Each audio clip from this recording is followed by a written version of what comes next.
بھائی نے ایک سوال کیا کہ رمضان کے بعد جو روزے ہوتے ہیں جو شوال میں رکھتے ہیں 6 روزے شرفوزے بولتے ہیں جن کو عام زبان میں، تو ان کی کیا فضیلت ہے؟ تو دیکھیے نبی اکرم صلی اللہ علیہ وسلم نے فرمایا جو شخص رمضان کے روزے رکھ کر بعد میں شوال میں 6 روزے رکھے، چاہے ایک ساتھ رکھے چاہے الگ الگ رکھے، متفرق رکھے یا ایک ساتھ رکھے، تو اس کا ثواب یہ ہے کہ اسے گویا سال بھر روزے رکھنے کا اجر ملے گا، اس لیے کہ اللہ تعالیٰ کسی نیکی کو ایک جو انسان کرتا ہے 10 تک اس کا ثواب دیتا ہے۔ جیسے کہ نمازیں ہم پر 50 فرض کی گئی تھی، کم کر کے 5 کی گئی، لیکن حکم یہ دیا گیا کہ ثواب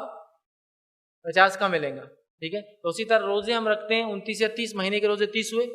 ٹھیک ہے، اور اگر 6 اضافہ کرتے تو ہو گئے 36، اور سال میں دن ہوتے اسلامی کیلنڈر کے حساب سے 355، تو اگر انسان رکھ لے تو اس کو سال بھر روزے رکھنے کا اجر ملے گا۔ حدیث میں الفاظ جو اس کے بعد 6 روزے رکھے ٹکڑوں میں توڑ کے ایک ساتھ، اسے گویا سال بھر روزے رکھنے کا اجر ملے گا، اس لیے کہ اللہ نے اجر کو 36 کو 360 کا اجر دے دیا، سمجھا؟ سال بھر روزے رکھنے کا اجر، جیسے 5 نمازیں 50 کے دیتی ہے، یہ 36 روزے آپ کو پورے سال روزے رکھنے کے برابر اجر ملے گا، تو لہٰذا اس کی کافی فضیلت ہے، بہت فضیلت ہے۔ ہمیں چاہیے کہ رمضان کے بعد ضرور ان روزوں کو بھی رکھیں، لیکن ان روزوں کو رمضان کے فوراً بعد 6 دن رکھنا بھی ضروری نہیں ہے، اور ان روزوں کی کوئی عید بھی نہیں ہوتی، یاد رکھیں۔ یہاں پر 2 مسئلے ہیں، لوگ بولتے ہیں ایک ساتھ رکھنا، بس رمضان ہوتے اگلے دن سے شروع کر دیتے ہیں۔ آپ کبھی بھی رکھیے پورے مہینے میں، بعد میں بھی رکھیے، چلتا ہے ایک دن میں، لیکن کمپلسری سمجھتے ہیں، اگر 6 دن پہلے نہیں رکھے تو بولتے اب جان دو گیا، اور 7ویں دن عید بھی کرتے ہیں اس کی، ٹھیک ہے، تو اس کی کوئی عید نہیں، یاد رکھیے، اور روزے رکھنا ہے کبھی بھی پورے مہینے میں آپ انشاءاللہ۔ یہاں حدیث میں آتا ہے من صام رمضان ثم اتبعہ ستا من شوال کان ذلک من صیام الدہر او کما قال صلی اللہ علیہ وسلم، اور یا دوسری روایت میں یا صحیح الفاظ پورے یوں ہیں فذلک صیام الدہر، تو دہر سے مراد سال ہے۔ تو آپ صلی اللہ علیہ وسلم نے فرمایا جس نے رمضان کے پورے روزے رکھے اس کے بعد پھر 6 روزے شوال میں اس نے رکھے اس کے بعد،